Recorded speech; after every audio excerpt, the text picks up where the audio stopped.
Okay, we have here 3 different 202 steam cylinders.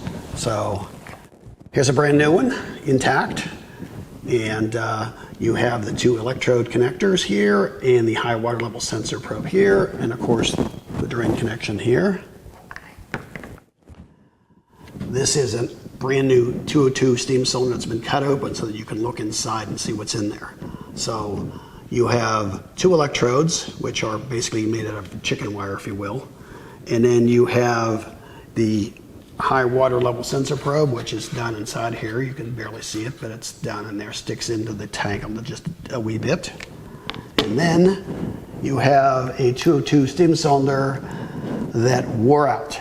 So this one reached its life cycle and kicked out an error code, so we swapped it out and we cut it open so we could show you what it looks like on the inside.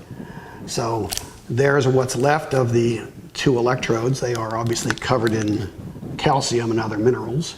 Okay, I'll give you an idea of what it looks like before and after. A little different than each other. Part of the electrodes here have actually snapped off of it, and this is the material that was laying at the bottom of this steam cylinder.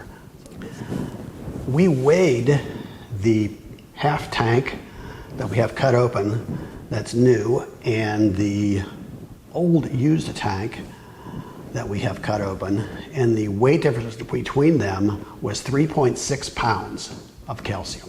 So this tank aged out and kicked out an error code, so it was time to replace the tank. So we swapped the tank out and cut it open so that you could see what it looks like on the inside when it needs to be replaced.